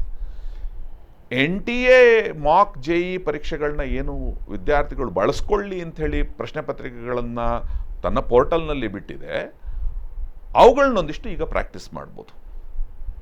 ಆ ಪ್ರಾಕ್ಟೀಸ್ ಮಾಡೋದ್ರ ಜೊತೆಗೆ ಒಂದು ಸ್ಟ್ರಾಟಜಿನ ಅವನು ಡೆವಲಪ್ ಮಾಡ್ಕೋಬೇಕಾಗತ್ತೆ. ಏನದು ಸ್ಟ್ರಾಟಜಿ ಅಂತ ಹೇಳಿದರೆ, ನೋಡಿ, ಪರೀಕ್ಷೆಯನ್ನು ಒಬ್ಬೊಬ್ಬರು ಒಂದೊಂದು ರೀತಿಯಲ್ಲಿ ಕಲ್ಪನೆ ಮಾಡಿಬಿಟ್ಟು ಹೇಳ್ತಾರೆ. ಕೆಲವ್ರು ಹೇಳ್ತಾರೆ, ನಿಮಗೆ ಹೆಚ್ಚಿಗೆ ಗಾಬರಿ ಮಾಡ್ಕೋಬೇಡಿ ಪರೀಕ್ಷೆ ಅಂತ ಹೇಳಿದರೆ, ಬಹಳ ಖುಷಿಯಾಗಿರಿ, ಹಾಗಾಗಿ ಅದನ್ನೊಂದು ಹಬ್ಬ ಅಂಥೇಳಿ ಅಂದ್ಕೊಳ್ಳಿ ಅಂಥೇಳಿ. ಹಬ್ಬ ಅಂದರೆ ಸಂಭ್ರಮ ಪಡ್ತೀರಿ, ಹಬ್ಬ ಅಂದರೆ ಟೆನ್ಷನ್ ಇರಲ್ಲ ಅನ್ನುವಂಥ ಕಲ್ಪನೆ ಇಟ್ಕೊಂಡು ಅವ್ರು ಹೇಳೋದು. ಇನ್ಯಾರೋ ಹೇಳ್ತಾರೆ, ಪರೀಕ್ಷೆ ಅಂತ ಹೇಳಿದರೆ ಅದು ಒಂದು ನಿಮಗೆ ಪ್ರಮುಖವಾದಂಥ ಘಟ್ಟ, ನಿಮ್ಮ ಭವಿಷ್ಯನ ನಿರ್ಮಾಣ ಮಾಡುವಂಥದ್ದು. ಎಲ್ಲವೂ ಸರಿನೇ, ಅವರೆಲ್ಲರೂ ಹೇಳ್ತಾ ಇರೋದು ಸರಿನೇ. ಬಟ್ ನಾನೇನು ಹೇಳ್ತೀನಿ, ಪರೀಕ್ಷೆ ಅನ್ನೋದನ್ನು ಒಂದು ಗೇಮ್ ಅಂತ ಅಂದ್ಕೊಳ್ಳಿ, ಒಂದು ಆಟ ಅಂತ ಅಂದ್ಕೊಳ್ಳಿ. ಆಟನ ಯಾಕೆ ಆಡ್ತೀರಿ? ಸೋಲೋದಕ್ಕಂತೂ ಆಡಲ್ಲ ನೀವು, ಗೆಲ್ಲೋದಕ್ಕೆ ಆಡೋದು ಅಲ್ವಾ? ಯುದ್ಧನ ಯಾಕೆ ಮಾಡ್ತೀರಿ? ಗೆಲ್ಲೋದಕ್ಕೆ ಮಾಡೋದಲ್ವಾ? ಈ ಆಟ, ಯುದ್ಧ ಇವುಗಳನ್ನು ಗೆಲ್ಲೋದಕ್ಕೆ ರಣನೀತಿಯೊಂದನ್ನು ತಯಾರು ಮಾಡ್ಕೊಂಡು ಇಳಿತೀರಿ ಅಲ್ವಾ? ಹಾಗೆಯೇ ಇಲ್ಲಿ ಯುದ್ಧ ಗೆಲ್ಲಲಿಕ್ಕೆ ಒಂದು ರಣನೀತಿ ಅನ್ನೋ ರೀತಿಯಲ್ಲಿ ಈ ಪರೀಕ್ಷೆಗಳಲ್ಲಿ ಅತ್ಯುತ್ತಮವಾದಂಥ ಫಲಿತಾಂಶನ ಪಡ್ಕೊಳ್ಳಿಕ್ಕೆ ಒಂದು ರಣನೀತಿಯೊಂದಿಗೆ ಹೋಗಿ. ನಾನು ಈಗಾಗಲೇ ಹಿಂದೆ ಹೇಳಿದೆ, ಪ್ರತಿ ಸರಿ ಉತ್ತರಕ್ಕೆ ಪ್ರಶ್ನೆ ಒಂದಕ್ಕೆ 4 ಅಂಕಗಳು ಸಿಗ್ತದೆ ಅಂಥೇಳಿ, ತಪ್ಪುತ್ತರಕ್ಕೆ -1 ಕಳೀತಾರೆ ಅಂಥೇಳಿ. ಹಾಗಾಗಿ ಎಲ್ಲೋ ಒಂದು ಕಡೆ ಪರೀಕ್ಷೆ ಬರೀತಾ ಇರುವಂತಹ ವಿದ್ಯಾರ್ಥಿಗೆ ತನ್ನ ಮೆದುಳಿನಲ್ಲಿ, ತನ್ನ ಮನಸ್ಸಿನಲ್ಲಿ ಒಂದು ಭಯ ಇರುತ್ತೆ, ಅವ್ಯಕ್ತವಾದಂತಹ ಭಯ ಇರುತ್ತೆ. ನಾನು ಬರೆದಂಥ ಪ್ರಶ್ನೆ ತಪ್ಪಾಗಿ ಉತ್ತರ ಬರೆದಿದ್ರೆ, ತಪ್ಪು ಉತ್ತರನ ಮಾರ್ಕ್ ಮಾಡಿದರೆ ಅಂಥೇಳಿ. ಹಾಗಾಗಿ ಆ ಅವ್ಯಕ್ತ ಭಯ ಇರಲಿ ಒಂದು ಕಡೆ. ನಾನು ಎಷ್ಟರ ಮಟ್ಟಿಗೆ ರಿಸ್ಕ್ ತಗೊಳ್ಬೇಕು ಅನ್ನೋದನ್ನು ಅವನೊಂದು ಕ್ಯಾಲ್ಕುಲೇಟ್ ಮಾಡ್ಕೋಬೇಕಾಗತ್ತೆ. ನೋಡಿ, ಈ ಪರೀಕ್ಷೆಗಳಲ್ಲಿ ನನಗೆ ಸರಿಯಾಗಿ ಉತ್ತರ ಬಂದರೆ ಮಾತ್ರ ಆನ್ಸರ್ ಮಾಡ್ತೀನಿ ಅಂತೇಳಿ ಹೊರಟ್ರೆ ನೀವು ಯಶಸ್ವಿ ಆಗಲ್ಲ. ಎಲ್ಲದಕ್ಕೂ ಹೋಗಿ ಆನ್ಸರ್ ಮಾಡಿ ಬರ್ತೀನಿ ಅಂತ ಹೇಳಿದ್ರು ಯಶಸ್ವಿ ಆಗಲ್ಲ. ಕ್ಯಾಲ್ಕುಲೇಟೆಡ್ ರಿಸ್ಕ್ ಅಂತ ಹೇಳ್ತೀವಲ್ಲ, ಕ್ಯಾಲ್ಕುಲೇಟೆಡ್ ರಿಸ್ಕ್ನ ತೆಗೆದುಕೊಳ್ಬೇಕು. ಬಟ್ ಕ್ಯಾಲ್ಕುಲೇಷನ್ ಯಾವಾಗ ಮಾಡೋದು? ಪರೀಕ್ಷೆ ಹಾಲ್ನಲ್ಲಿ ಕೂತ್ಕೊಂಡು ಆ ಕ್ಯಾಲ್ಕುಲೇಷನ್ನ ಮಾಡೋಕ್ಕಾಗಲ್ಲ. ಆ ಕ್ಯಾಲ್ಕುಲೇಟೆಡ್ ರಿಸ್ಕ್ನ ನಾವು ಈ ಮಾಕ್ JEE ಅಥವಾ ಮಾಕ್ ನೀಟ್ನ ಏನು ತೆಗೆದುಕೊಳ್ತೀವಿ ಆಗ ಮಾಡಬೇಕಾಗತ್ತೆ. 1. 2ನೇದು, ಅವನು ಪ್ರಶ್ನೆ ಪತ್ರಿಕೆನ ಒಂದು ಫಾರ್ಮ್ಯಾಟ್ನಲ್ಲಿ ಕೊಟ್ಟಿರ್ತಾನೆ. ಮೊದಲು ಫಿಸಿಕ್ಸ್ ಇರುತ್ತೆ, ಆಮೇಲೆ ಕೆಮಿಸ್ಟ್ರಿ ಇರುತ್ತೆ, ಆಮೇಲೆ ಮ್ಯಾಥ್ಸ್ ಇರುತ್ತೆ. ಅದರಲ್ಲಿ JEE ಮೇನ್ಸ್ ಆದರೆ. ನೀಟ್ ಆದರೆ ಮೊದಲು ಫಿಸಿಕ್ಸ್ ಇರುತ್ತೆ, ಆಮೇಲೆ ಕೆಮಿಸ್ಟ್ರಿ ಇರುತ್ತೆ, ಆಮೇಲೆ ಬಯಾಲಜಿ ಇರುತ್ತೆ. ಆದರೆ ಅದೇ ಆರ್ಡರ್ನಲ್ಲಿ ನೀನು ಆನ್ಸರ್ ಮಾಡು ಅಂತೇಳಿ ಎಲ್ಲೂ ಹೇಳಲ್ಲ. ಅದೇನು ಒತ್ತಡ ಇಲ್ಲ. ಹಾಗಾಗಿ ನೀವು ರಣನೀತಿಯಲ್ಲಿ ಮೊದಲನೆಯ ಅಂಶ ಏನು ಮಾಡ್ಕೋಬೇಕು ಅಂತ ಹೇಳಿದರೆ, ನಾನು ಯಾವ ಸಬ್ಜೆಕ್ಟ್ನಲ್ಲಿ ಕಂಫರ್ಟಬಲ್ ಜಾಸ್ತಿ ಇದ್ದೇನೆ, ಯಾವುದು ನನಗೆ ಸುಲಭ, ಯಾವುದು ನನಗೆ ಇಷ್ಟ, ಆ ಪಾರ್ಟನ್ನು ಮೊದಲು ಆನ್ಸರ್ ಮಾಡಲಿಕ್ಕೆ ಹೊರಡಬೇಕು. ಈಗ ಉದಾಹರಣೆ, ಯೂಶಲಿ ನೀಟ್ ಪರೀಕ್ಷೆಯಲ್ಲಿ ಬಯಾಲಜಿ ಕ್ವೆಶ್ಚನ್ಸ್ಗಳನ್ನ ತುಂಬ ಚೆನ್ನಾಗಿ ಆನ್ಸರ್ ಮಾಡ್ತಾರೆ. ಆಲ್ಮೋಸ್ಟ್ ಎಲ್ಲ ವಿದ್ಯಾರ್ಥಿಗಳು. ನೀಟ್ ಆಸ್ಪಿರೆಂಟ್ ಅಂತ ಹೇಳಿದರೆ ಬಯಾಲಜಿಯಲ್ಲಿ ತುಂಬ ಚೆನ್ನಾಗಿರ್ತಾನೆ ಅವನು. ಹಾಗಾಗಿ ನೀಟ್ ಪೇಪರ್ ಆದರೆ ಮೊದಲು ಬಯಾಲಜಿನ ಅಟೆಂಪ್ಟ್ ಮಾಡ್ತಾ ಹೋಗ್ಬೇಕು. ಬಯಾಲಜಿ ಪಾರ್ಟ್ನಲ್ಲಿ 90 ಪ್ರಶ್ನೆಗಳೇನಿವೆ ಅವುಗಳನ್ನ ಅಟೆಂಪ್ಟ್ ಮಾಡ್ತಾ ಹೋಗಬೇಕು. JEE ಆಸ್ಪಿರೆಂಟ್ ಆದರೆ ಕೆಲವರು ಫಿಸಿಕ್ಸಲ್ಲಿ ಸ್ಟ್ರಾಂಗ್ ಇರ್ತಾರೆ, ಕೆಲವರು ಕೆಮಿಸ್ಟ್ರಿಯಲ್ಲಿ ಸ್ಟ್ರಾಂಗ್ ಇರ್ತಾರೆ, ಕೆಲವರು ಮ್ಯಾಥಮೆಟಿಕ್ಸ್ನಲ್ಲಿ ತುಂಬ ಸ್ಟ್ರಾಂಗ್ ಇರ್ತಾರೆ. ಸೊ ನಿಮ್ಮ ಸ್ಟ್ರೆಂಗ್ತ್ ಏನು, ನಿಮ್ಮ ವೀಕ್ನೆಸ್ ಏನು ಅನ್ನೋದನ್ನು ನೀವು ತಿಳ್ಕೊಂಡು ನಿಮ್ಮ ಸ್ಟ್ರೆಂಗ್ತ್ ಯಾವ ಸಬ್ಜೆಕ್ಟ್ನಲ್ಲಿದೆ ಅದನ್ನು ಮೊದಲು ಅಟೆಂಪ್ಟ್ ಮಾಡಬೇಕು. ನಂತರ ಸ್ವಲ್ಪ ಕಷ್ಟ ಆದರೂ ಪರವಾಗಿಲ್ಲ ಚೆನ್ನಾಗಿದ್ದೀನಿ ಅನ್ನೋ ಸಬ್ಜೆಕ್ಟ್ನ ತೆಗೆದುಕೊಳ್ಬೇಕು. ಯಾವುದರಲ್ಲಿ ನೀವು ತುಂಬ ಕಂಫರ್ಟಬಲ್ ಇಲ್ಲ ಅದನ್ನು ಕೊನೆಯಲ್ಲಿ ಇಟ್ಕೋಬೇಕು. ಇದು ಒಂದು. ರಣನೀತಿಯಲ್ಲಿ ಎರಡನೇ ಅಂಶ ಏನಪ್ಪ ನಾನು ಹೇಳೋದು ಅಂತ ಹೇಳಿದರೆ, ಈ ಪಾರ್ಟ್ ಬೈ ಪಾರ್ಟ್ ಆನ್ಸರ್ ಮಾಡೋದಕ್ಕೆ ಹೊರಟಾಗ, ಅಂದರೆ ಒಂದು ಸಬ್ಜೆಕ್ಟ್ನ ಆ ಎಲ್ಲ ಕ್ವೆಶನ್ಸ್ಗಳನ್ನ ಆನ್ಸರ್ ಮಾಡಿ, ಇನ್ನೊಂದು ಸಬ್ಜೆಕ್ಟ್ನ ಎಲ್ಲ ಕ್ವೆಶನ್ಸ್ಗಳನ್ನ ಆನ್ಸರ್ ಮಾಡಿ, ಮತ್ತೊಂದು ಸಬ್ಜೆಕ್ಟ್ನ ಎಲ್ಲ ಕ್ವೆಶನ್ಸ್ಗಳನ್ನ ಆನ್ಸರ್ ಮಾಡಲಿಕ್ಕೆ ಹೊರಟಾಗ, ಒಂದು ಸಬ್ಜೆಕ್ಟ್ನ ನೀಟ್ ಆದರೆ 90 ಪ್ರಶ್ನೆ ಬಯಾಲಜಿಲಿ, 45 ಪ್ರಶ್ನೆ ಫಿಸಿಕ್ಸ್ನಲ್ಲಿ, 45 ಪ್ರಶ್ನೆ ಕೆಮಿಸ್ಟ್ರಿಲಿ, ಅವೆಲ್ಲವನ್ನು ಒನ್ ರೌಂಡಲ್ಲೇ ಒನ್ ಗೋ ಅನ್ನೋದ್ರಲ್ಲೇ ಆನ್ಸರ್ ಮಾಡಬಾರ್ದು ಯಾವತ್ತು. ಈಗ ಉದಾಹರಣೆ, ಬಯಾಲಜಿ ಪಾರ್ಟ್ನ ತೆಗೆದುಕೊಂಡು ಆನ್ಸರ್ ಮಾಡಲಿಕ್ಕೆ ಹೊರಟಿದ್ದೀರಿ ನೀಟ್ ಪರೀಕ್ಷೆಯಲ್ಲಿ ಅಂತ ಅಂದ್ಕೊಳ್ಳೋಣ. 90 ಪ್ರಶ್ನೆಗಳಿಗೆ ನಿಮಗೆ 50ಕ್ಕೋ 40ಕ್ಕೋ 60ಕ್ಕೋ ಫಸ್ಟ್ ರೌಂಡ್ನಲ್ಲಿ ಆನ್ಸರ್ ಮಾಡಲಿಕ್ಕೆ ಸಾಧ್ಯ ಆಗುತ್ತೆ. ಅಂದರೆ 100% ಪರ್ಫೆಕ್ಟ್ ಆನ್ಸರ್ಸ್ ನನಗೆ ಗೊತ್ತಿದೆ ಅನ್ನೋ ಕಾನ್ಫಿಡೆನ್ಸ್ ಇಟ್ಕೊಂಡು ಆನ್ಸರ್ ಮಾಡಲಿಕ್ಕೆ ಸಾಧ್ಯ ಆಗ್ಬೋದು. ಅವುಗಳನ್ನ ಆನ್ಸರ್ ಮಾಡಿ. ನಿಮಗೆ ಆನ್ಸರ್ ಗೊತ್ತಾಗದೇ ಇರುವಂಥ ಕ್ವೆಶ್ಚನ್ಸ್ಗಳನ್ನ ಸ್ಕಿಪ್ ಮಾಡಿ ಮುಂದಕ್ಕೆ ಹೋಗಿ. ಅಲ್ಲೇ ಸಮಯನ ಕಳಿಬೇಡಿ, ಸಮಯನ ಹಾಳು ಮಾಡ್ಕೋಬೇಡಿ. ಎರಡನೇ ರೌಂಡ್ ಬನ್ನಿ. ಎರಡನೇ ರೌಂಡ್ನಲ್ಲಿ ನಿಮಗೆ ಮೊದಲನೇ ರೌಂಡ್ನಲ್ಲಿ ಆನ್ಸರ್ ಮಾಡಲಿಕ್ಕೆ ಹಾಗೆ ಬಿಟ್ಟು ಹೋಗಿರ್ತೀರಲ್ಲ, ಆ ಕ್ವೆಶ್ಚನ್ಸ್ಗಳನ್ನ ಮತ್ತೊಮ್ಮೆ ಓದಿದಾಗ ರಿಯಲೈಸ್ ಆಗುತ್ತೆ, ಕ್ಲಾರಿಟಿ ಬರುತ್ತೆ, ಕೆಲವು ಪ್ರಶ್ನೆಗಳಿಗೆ ಆನ್ಸರ್ ಮಾಡಲಿಕ್ಕೆ ಸಾಧ್ಯ ಆಗುತ್ತೆ, ಅವುಗಳನ್ನ ಆನ್ಸರ್ ಮಾಡಿ. ಇದು ಎರಡನೇ ರೌಂಡ್. ಇನ್ನು ಮೂರನೇ ರೌಂಡ್, ಇನ್ನೂ ಕೆಲ ಪ್ರಶ್ನೆಗಳು ಆ ಸಬ್ಜೆಕ್ಟ್ನಲ್ಲಿ ಉಳಿದಿರ್ಬೋದು, ಅವುಗಳನ್ನ ಮತ್ತೆ ನೋಡ್ತಾ ಹೋದಾಗ ಮೂರನೇ ರೌಂಡ್ನಲ್ಲಿ ಒಂದಿಷ್ಟು 50-50 ಅನ್ನುವ ರೀತಿಯಲ್ಲಿ ನಿಮಗೆ ಆನ್ಸರ್ ಗುರುತಿಸಲಿಕ್ಕೆ ಸಾಧ್ಯ ಆಗ್ತಾ ಇದೆ. ರಿಸ್ಕ್ ತಗೊಳ್ಳಿ ಸ್ವಲ್ಪ. ಆದರೆ ಎಷ್ಟು ರಿಸ್ಕ್ ತಗೋಬೇಕು ಬೈ ಪ್ರಾಕ್ಟೀಸ್ ಗೊತ್ತಾಗಬೇಕಿದು. ಅದಕ್ಕೆ ನಾನು ಹೇಳಿದ್ದು NTA ಮಾಕ್ ನೀಟ್ ಅಥವಾ ಮಾಕ್ JEE ಪೇಪರ್ಸ್ಗಳನ್ನ ಏನು ಬಿಟ್ಟಿದೆ ಇದನ್ನ ಒಂದಿಷ್ಟು ಸಾಲ್ವ್ ಮಾಡ್ಕೊಳ್ಳಿ ಅಂತ. ಮಾಡಿದ್ದೀರಿ, ಮತ್ತೊಮ್ಮೆ ಈಗ ಮಾಡಿ ಸರ್. ಇದಕ್ಕೆ ಟೈಮಿಂಗ್ಸ್ ಹೆಂಗೆ? ಆ ಮೂರನೇ ರೌಂಡ್ಗೂ ಮುಗಿಸ್ಬೇಡಿ, 4ನೇ ರೌಂಡ್ಗೂ ಟ್ರೈ ಮಾಡಿ. 4ನೇ ರೌಂಡ್ನಲ್ಲಿ ಸ್ವಲ್ಪ ಗೆಸ್ ವರ್ಕ್ ಜಾಸ್ತಿ ಮಾಡಿ ಒಂದಿಷ್ಟು ಪ್ರಶ್ನೆಗಳಿಗೆ ಆನ್ಸರ್ ಮಾಡುವಂಥ ಪ್ರಯತ್ನ ಮಾಡ್ತೀರಾದರೆ ಮಾಡಿ. ಬಟ್ ಅಪ್ರಾಕ್ಸಿಮೇಟ್ಲಿ ನಾನು ಈಗಾಗಲೇ ಹೇಳಿದೆ, ಒಂದು ಪ್ರಶ್ನೆಗೆ 1 ನಿಮಿಷ ಮಾತ್ರ ನಿಮಗೆ ಸಿಗೋದು.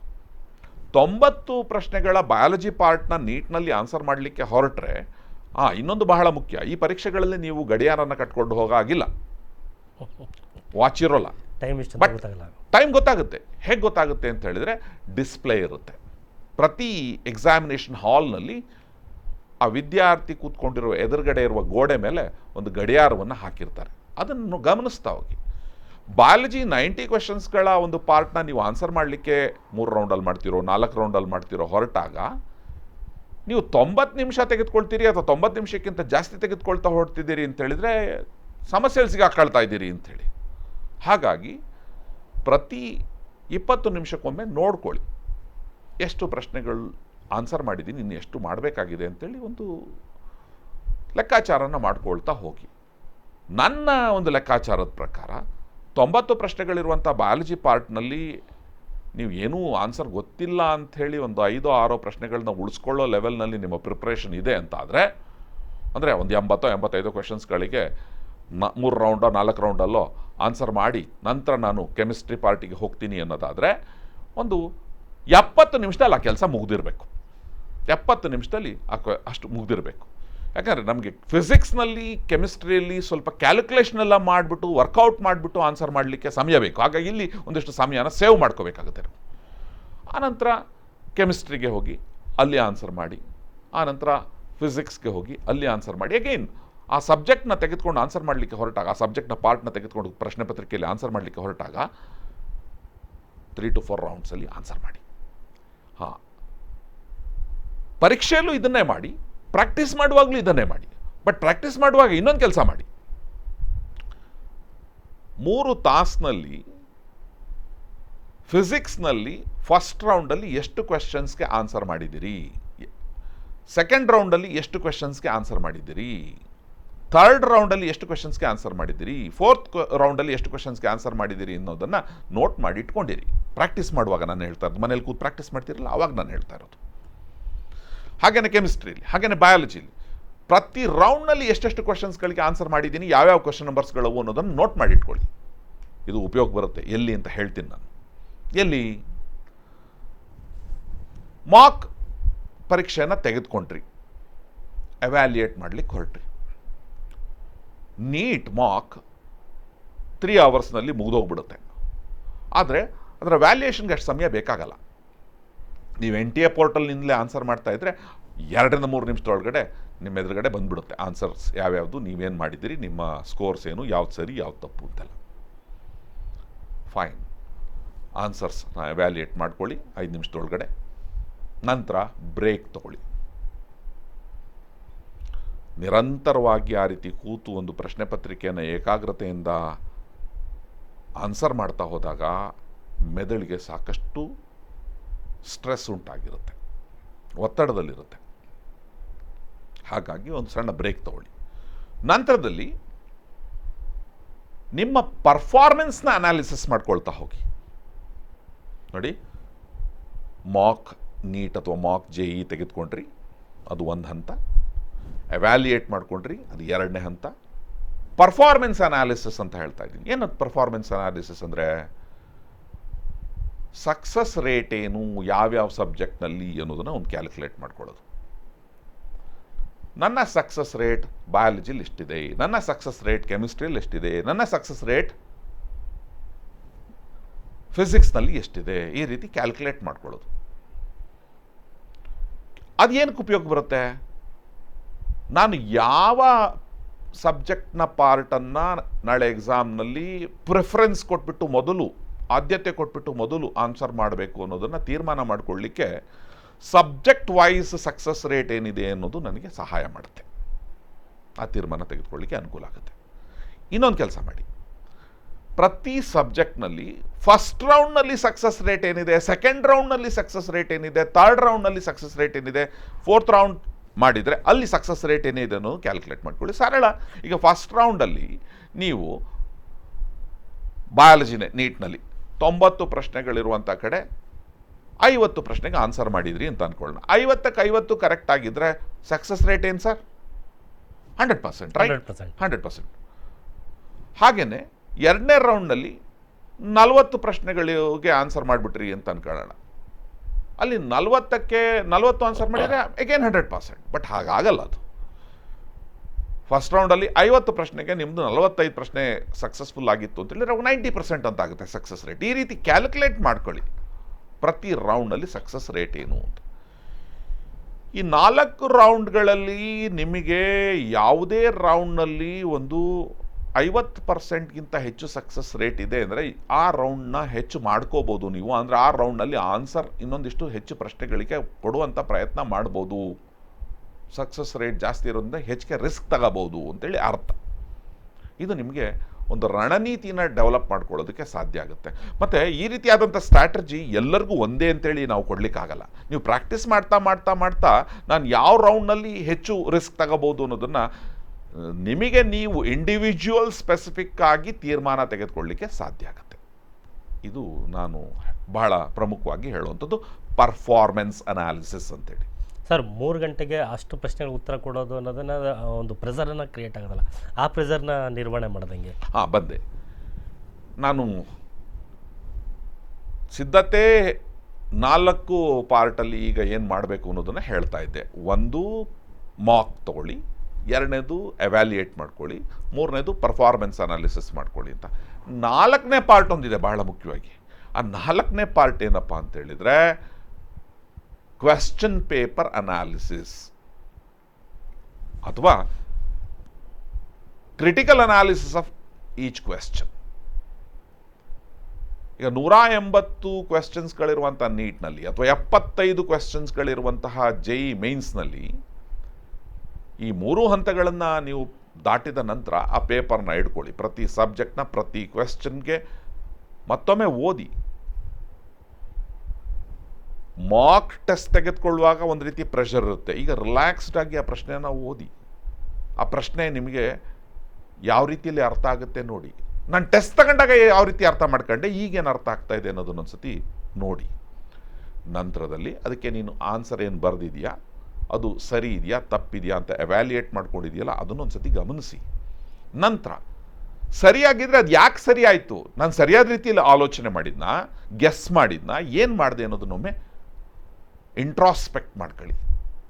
ಅದಾದಮೇಲೆ ಅದು ತಪ್ಪಾಗಿದೆ ಅಂತ ಅನ್ಕೊಳ್ಳೋಣ.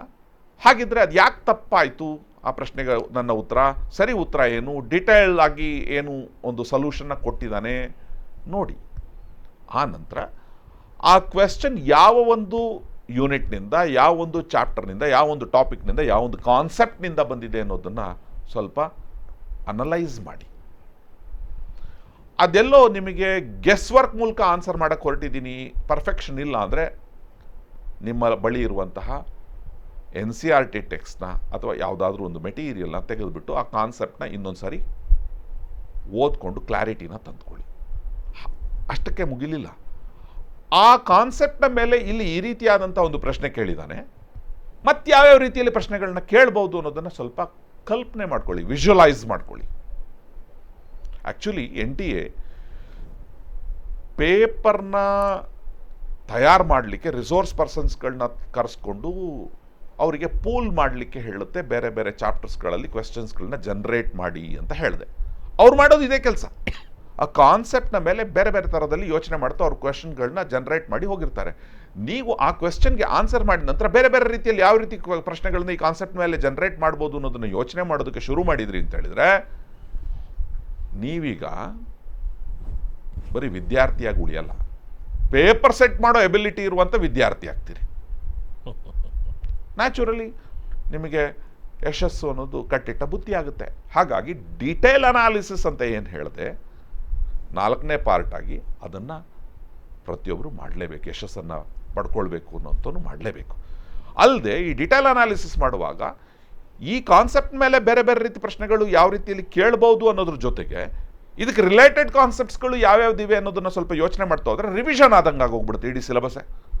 ಇದಕ್ಕೆ ರಿಲೇಟೆಡ್ ಕಾನ್ಸೆಪ್ಟ್ಸ್ಗಳು ಯಾವ್ಯಾವ್ದಿದೆ, ಈ ಕಾನ್ಸೆಪ್ಟ್ನ ಜೊತೆಯಲ್ಲಿ ಬೇರೆ ಕಾನ್ಸೆಪ್ಟ್ಸ್ಗಳನ್ನ ಸೇರಿಸ್ಬಿಟ್ಟು ಯಾವ ರೀತಿ ಪ್ರಶ್ನೆಗಳನ್ನ ಜನ್ರೇಟ್ ಮಾಡ್ಬೋದು, ರಿಲೇಟೆಡ್ ಕಾನ್ಸೆಪ್ಟ್ಸ್ಗಳ ಮೇಲೆ ಯಾವ ರೀತಿ ಪ್ರಶ್ನೆಗಳನ್ನ ಜನ್ರೇಟ್ ಮಾಡ್ಬೋದು ಅನ್ನೋದನ್ನು ನಾನು ಯೋಚನೆ ಮಾಡೋದಕ್ಕೆ ಶುರು ಮಾಡಿದೆ ಅಂತ ಹೇಳಿದರೆ ಇಡೀ ಸಿಲೆಬಸ್ ಕ್ವಿಕ್ ರಿವಿಷನ್ಗೆ ಒಳಪಡಿಸಿದಾಗುತ್ತೆ. 3 ದಿವಸದಲ್ಲಿ first year PUC, second year PUCಯ 240 ಗಂಟೆಗಳ ಫಿಸಿಕ್ಸ್ನ ರಿವಿಷನ್ ಮಾಡೋಕ್ಕಾಗಲ್ಲ.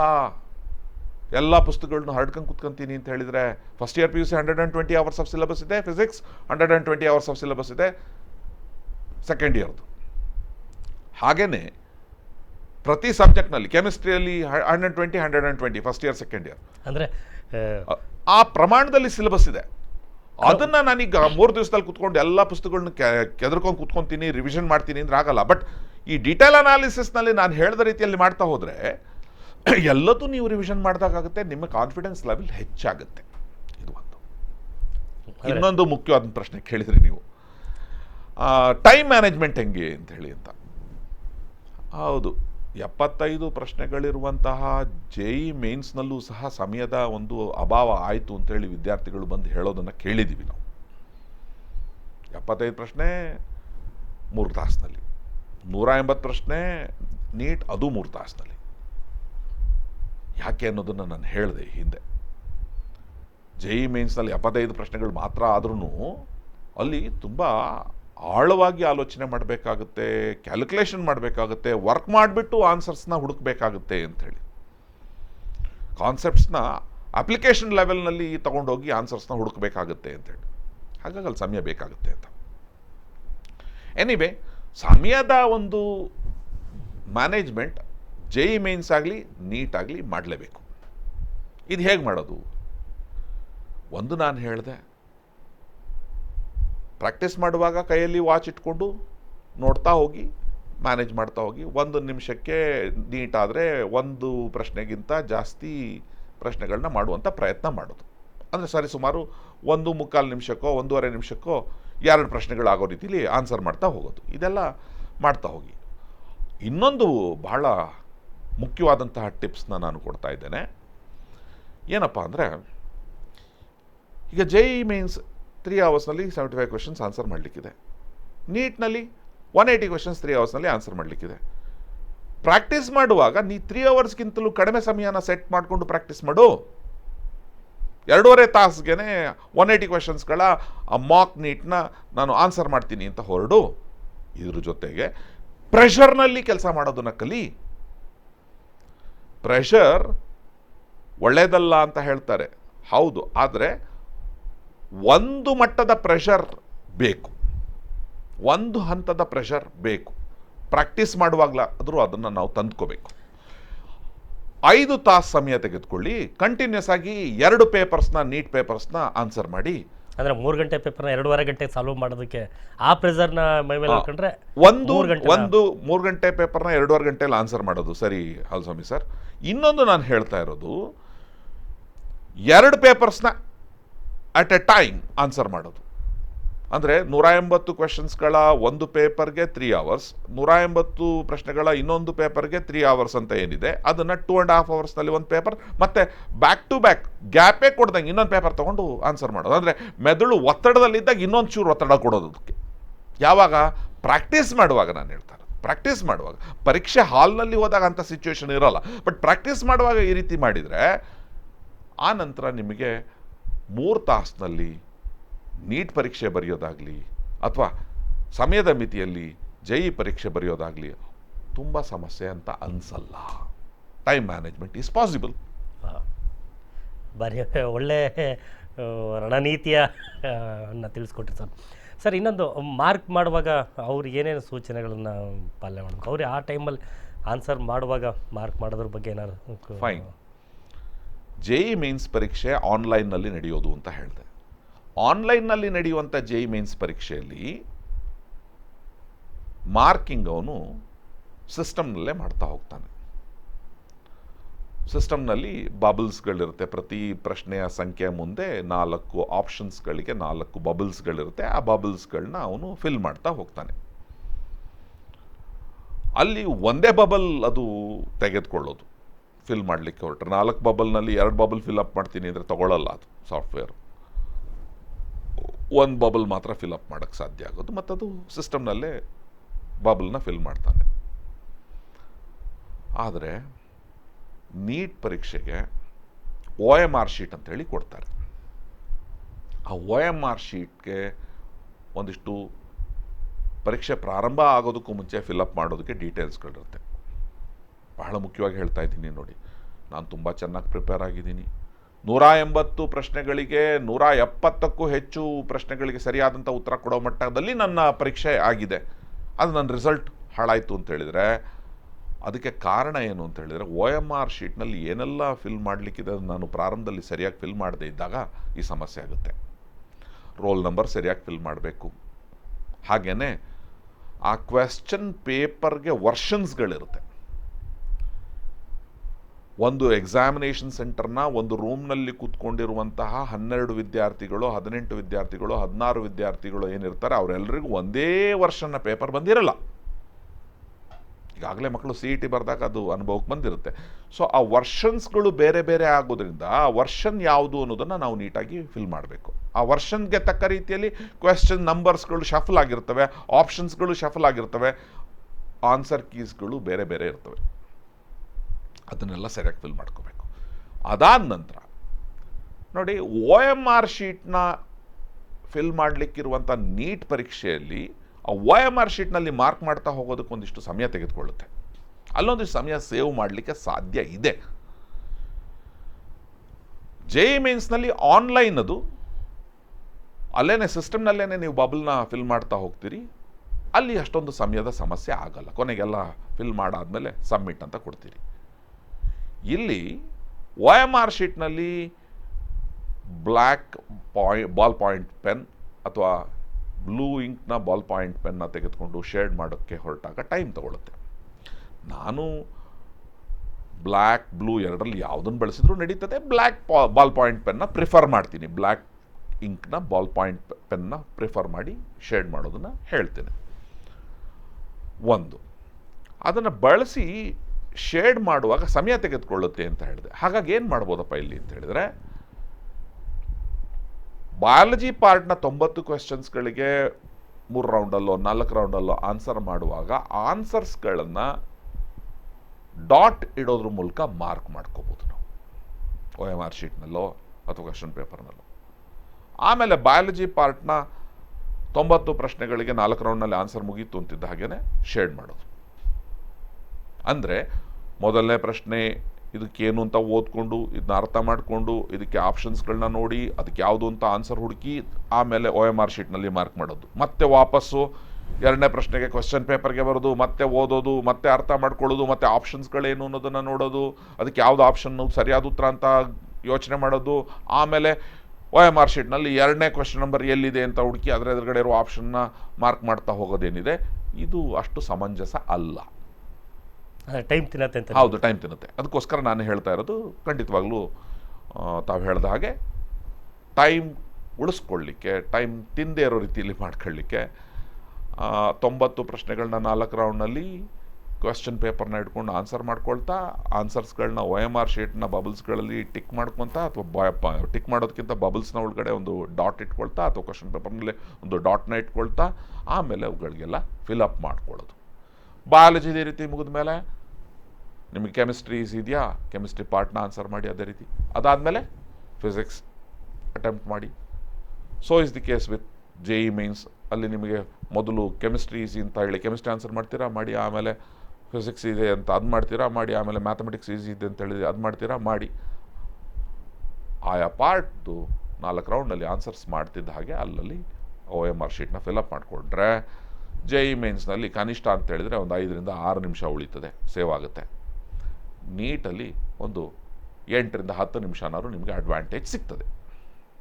ಇನ್ನಷ್ಟು ಪ್ರಶ್ನೆಗಳಿಗೆ ಉಳಿದಿದ್ದೇನೋ ಪ್ರಶ್ನೆ ಇದ್ದರೆ ಒಂದು ಮತ್ತಿನ್ನಷ್ಟು ಡೀಟೇಲ್ ಆಗಿ ನೋಡೋದಕ್ಕಂತೂ ಅವಕಾಶ ಸಿಗುತ್ತೆ. ಖಂಡಿತ ಖಂಡಿತ. ಓಕೆ ಸರ್, ಇನ್ನು ಬೆಳವಣಿಗೆ ಎಷ್ಟು ದಿನಗಳು ಕಾರ್ಯಕ್ರಮದ, ನಾವು ಕೂಡ ಕಾರ್ಯಕ್ರಮದ ಕೊನೆ ಹಂತದಲ್ಲಿದ್ದೀವಿ. ಇನ್ನು ಅಂತಿಮವಾಗಿ ನಮ್ಮ ವಿದ್ಯಾರ್ಥಿಗಳಿಗೆ ನೀವೇನು ಹೇಳೋಕ್ಕೆ ಇಷ್ಟಪಡ್ತೀರಿ? ಇನ್ನೇನೆಲ್ಲ ಶಸ್ತ್ರಸಜ್ಜಿತರಾಗಿ ತಯಾರಾಗಿ ಪಾರಂಗತರಾಗಿ ಪರೀಕ್ಷಾ ಕೊಠಡಿಗೆ ಹೋಗೋದೊಂದು ಬಾಕಿ ಇದೆ, ಬೆಳವಣಿಗೆ ದಿನಗಳು ಅಂತಿಮ ಹಂತದ ಸಿದ್ಧತೆಗಳಿದ್ದಾರೆ. ಕೊನೆಯದಾಗಿ ಇನ್ನೇನು ಹೇಳೋಕ್ಕೆ ಇಷ್ಟಪಡ್ತೀನಿ ಸರ್ ನಮ್ಮ ವಿದ್ಯಾರ್ಥಿಗಳಿಗೆ? ಸಾಕಷ್ಟು ವಿಷಯಗಳನ್ನು ಕೊನೆ ಹಂತದಲ್ಲಿ ಚರ್ಚೆ ಮಾಡಿದ್ದೀವಿ. ಲಾಂಗ್ ಟರ್ಮ್ ಪ್ಲಾನ್ ಅಂತ ಹೇಳಿ ಡಿಸ್ಕಸ್ ಮಾಡಿದರೆ ಇನ್ನು ಬಹಳಷ್ಟು ವಿಷಯಗಳನ್ನ ನಾವು ಅವ್ರ ಮುಂದೆ ಇಡ್ಬೋದಿತ್ತೇನೋ. ಆದರೆ ಪರೀಕ್ಷೆ ಹತ್ತಿರದಲ್ಲಿದ್ದಾಗ ಒಂದು ಮಿತಿಯಲ್ಲಿ, ಇತಿಮಿತಿಯಲ್ಲಿ ಏನು ಹೇಳಲಿಕ್ಕೆ ಸಾಧ್ಯ ಇದೆಯೋ ಹೇಳಿದ್ದೀವಿ. ಹಾಗೆ ಇನ್ನೊಂದು ವಿಷಯ, OMR ಶೀಟ್ನ ಬಗ್ಗೆ ನಾನು ಮತ್ತೆ ಯೋಚನೆ ಮಾಡ್ತಾ ಹೋದಾಗ ಅನಿಸಿದ್ದು, OMR ಶೀಟ್ನಲ್ಲಿ ಒಂದು ಬಬಲ್ಗೆ, ಒಂದು ಕ್ವೆಶ್ಚನ್ ನಂಬರ್ನ ಎದುರುಗಡೆ ಇರುವಂಥ 4 ಬಬಲ್ಸ್ಗಳಲ್ಲಿ ಒಂದು ಬಬಲ್ಗೆ ಮಾತ್ರ ನೀವು ಶೇಡ್ ಮಾಡಿ. ಎರಡೆರಡಕ್ಕೆಲ್ಲ ಶೇಡ್ ಮಾಡಿದರೆ ನೆಗೆಟಿವ್ ಮಾರ್ಕ್ ಒಳಗಡೆ ಬಿದ್ದೋಗ್ತೀರಿ ನೀವು. ಇದು ಒಂದು. ಎರಡನೇದು ಬಹಳ ಮುಖ್ಯವಾಗಿ ನಾನಿಲ್ಲಿ ಹೇಳಬೇಕಾಗಿರುವಂಥದ್ದು, ನೆಗೆಟಿವ್ ಮಾರ್ಕಿಂಗ್ ಇರೋದ್ರಿಂದ ವೈಲ್ಡ್ ಗೆಸ್ ಅಂಥೇಳಿ ಮಾಡೋಕ್ಕೆ ಹೋಗ್ಬೇಡಿ. ಹೆಚ್ಚು ವೈಲ್ಡ್ ಗೆಸ್ ಅಂತೇಳಿ ಏನಾರಾಗಲಿ ಅಂತೇಳಿ ಕವಡೆ ಹಾಕೋದು ಅಂತಾರಲ್ಲ, ಆ ಕೆಲಸ ಭಾಳ ಮಾಡೋಕ್ಕೆ ಹೋಗ್ಬೇಡಿ, ಅನಾಹುತ ಆಗೋಗ್ಬಿಡುತ್ತೆ. ಇನ್ನು ಪರೀಕ್ಷೆ ಹತ್ತಿರ ಇದೆ, ನಿದ್ದೆ ಚೆನ್ನಾಗಿ ಮಾಡಿ, ಸರಿಯಾದ ರೀತಿಯಲ್ಲಿ ಊಟ ಮಾಡಿ, ಉಪವಾಸ ಇರೋದು, ಪೌಷ್ಟಿಕ ಆಹಾರನ ಸೇವಿಸದೇ ಇರೋದು ಒಳ್ಳೆಯದಲ್ಲ. ಸ್ವಲ್ಪ ಒಳ್ಳೆಯ ಊಟನ ಮಾಡಿ, ಹಣ್ಣು ಹಂಪಲುಗಳನ್ನ ತಿನ್ನಿ, ಚೆನ್ನಾಗಿ ನಿದ್ದೆ ಮಾಡಿ, ವಿಶ್ರಾಂತಿ ತೆಗೆದುಕೊಳ್ಳಿ, ಮನಸ್ಸನ್ನು ಖುಷಿಯಾಗಿಟ್ಕೊಳ್ಳಿ. ಯಶಸ್ಸು ನಿಮ್ಮದಾಗುತ್ತೆ. ನಾನು ನಿಮ್ಮೆಲ್ಲರಿಗೂ ಯಶಸ್ವಿಯಾಗಿ ಅಂಥೇಳಿ ಶುಭವನ್ನು ಹಾರೈಸ್ತೇನೆ. Okay, thank you sir. ವೀಕ್ಷಕರೇ, ನೋಡಿದ್ರಿ ಕಾರ್ಯಕ್ರಮ ರಣನೀತಿ. ಒಂದು ಗುರು ಸರ್ ಹೇಳ್ತಾಯಿದ್ರು, ಆರಂಭದಲ್ಲಿ ಹೇಳ್ತಾಯಿದ್ರು, ಇದು ಹಬ್ಬ ಅಂತ ಕರೀತಾರೆ, ಆದರೆ ಹಬ್ಬದಕ್ಕಿಂತ ಹೆಚ್ಚಾಗಿ ಒಂದು ಗೇಮು ಅಥವಾ ಒಂದು ಯುದ್ಧ ಅಂತ. ಯುದ್ಧನ ಗೆಲ್ಲೋದಕ್ಕೋಸ್ಕರನೇ ಯುದ್ಧ ಮಾಡೋದು. ಆಟದಲ್ಲಿ ಗೆಲ್ಲೋದೇ ಇಂಪಾರ್ಟೆಂಟ್, ಆಟ ಆಡೋದು ಇಂಪಾರ್ಟೆಂಟ್. ಆಟ ಆಡೋಕ್ಕೆ ತುಂಬ ಜನ ಇರ್ತಾರೆ, ಆದರೆ ಗೆಲ್ಲೋದಂತ ಇಂಪಾರ್ಟೆಂಟ್ ಅಂತ ಆದಾಗ ಅದಕ್ಕೆ ಆದಂಥ ಒಂದಷ್ಟು ರಣನೀತಿಗಳು ಬೇಕೇ ಬೇಕಾಗತ್ತೆ. ಒಂದಷ್ಟು ಗೇಮ್ ಪ್ಲ್ಯಾನ್ಗಳು ಬೇಕಾಗತ್ತೆ. ಆ ಗೇಮ್ ಪ್ಲ್ಯಾನ್ಗಳನ್ನು ಅವರ ಅಗಾಧವಾದ ವಿದ್ವತ್ತು ಮತ್ತು ಅನುಭವದ ಆಧಾರದಲ್ಲಿ ಒಂದಷ್ಟು ಟಿಪ್ಸ್ನ ಕೊನೆಯ ಹಂತದಲ್ಲಿರ್ತಕ್ಕಂಥ ಈ ವಿದ್ಯಾರ್ಥಿಗಳಿಗೋಸ್ಕರ ಕೊಟ್ಟಿದ್ದಾರೆ. ಖಂಡಿತವಾಗಿಯೂ ಕೂಡ ನನಗಂತೂ ನಂಬಿಕೆ ಇದೆ. ಅವರ ಟಿಪ್ಸು ನಿಜವಾಗ್ಲೂ ಉದಾಹರಣೆಗೆ OMR ಶೀಟನ್ನು ಹೆಂಗೆ ಫಿಲ್ ಮಾಡೋದು ಅನ್ನೋದನ್ನು ಹೇಳಿದ್ರು. ಬಹುಶಃ ಇದು ಬೇರೆ ಕಡೆ ನಿಮಗೆ ಹೇಳಿರ್ತಾರನ್ನೆಲ್ಲ ಗೊತ್ತಿಲ್ಲ, ಆದರೆ ಇದೊಂದು ಟಿಪ್ಸಿಂದನೇ ನಿಮ್ಗೆ ಒಂದಷ್ಟು ಟೈಮ್ ಸೇವ್ ಆಗುತ್ತೆ, ಇನ್ನಷ್ಟು ಒಳ್ಳೆ ಅಂಕಗಳನ್ನು ತೆಗೆಯೋದಕ್ಕೆ ಸಾಧ್ಯ ಆಗುತ್ತೆ. ನಮ್ಮ ಕಾರ್ಯಕ್ರಮಕ್ಕೆ ಒಂದು ತಮ್ಮ ನಾಲೆಡ್ಜನ್ನು ನಮ್ಮ ವಿದ್ಯಾರ್ಥಿಗಳಿಗೋಸ್ಕರ, ನಮ್ಮ ವೀಕ್ಷಕರಿಗೋಸ್ಕರ ತೆರೆದಿಟ್ಟಂಥ ಆದಿಚುಂಚನಗಿರಿ ಪದವಿ ಪೂರ್ವ ಕಾಲೇಜಿನ ಪ್ರಾಂಶುಪಾಲರಾದಂಥ ಗುರುರಾಜ್ ಸರ್ಗೆ ಧನ್ಯವಾದಗಳು. ಭಾರತ್ ಟಿವಿಯವರಿಗೆ ಧನ್ಯವಾದಗಳನ್ನ ಅರ್ಪಿಸ್ತಾ ಮತ್ತೊಮ್ಮೆ ಎಲ್ಲ ವಿದ್ಯಾರ್ಥಿನಿಯರಿಗೆ JEE ಮೈನ್ಸ್ ಮತ್ತು ನೀಟ್ನಲ್ಲಿ ಯಶಸ್ವಿಯಾಗಿ ಅಂತೇಳಿ ಶುಭವನ್ನು ಹಾರೈಸ್ತಾ ಇದ್ದೇನೆ. ಧನ್ಯವಾದಗಳು. ಓಕೆ ವೀಕ್ಷಕರೇ, ಕಾರ್ಯಕ್ರಮ ನೋಡ್ತಾ ಇದ್ದೀರಿ. ನೀಟ್ ಮತ್ತು JEE ರಣನೀತಿ ಬಗ್ಗೆ ಗುರುರಾಜ್ ಸರ್ ಅತ್ಯಂತ ಅದ್ಭುತವಾಗಿ ಮಾಹಿತಿಯನ್ನು ಕೊಟ್ಟರು. ಇದನ್ನು ಈ 1 ಗಂಟೆ ಈ ಕಾರ್ಯಕ್ರಮ ನಿಮ್ಮ ಒಂದಷ್ಟು ಫಲಿತಾಂಶದ ಉನ್ನತಿಗೆ ಕಾರಣ ಆಗುತ್ತೆ ನಾನು ನಂಬಿಕೆ ನಮ್ಮದು. ನಿರಂತರ ಸುದ್ದಿ, ಮಾಹಿತಿ, ಮನೋರಂಜನೆಗಾಗಿ ನೋಡ್ತಾ ಇರಿ TV ಭಾರತ್. ಧನ್ಯವಾದಗಳು.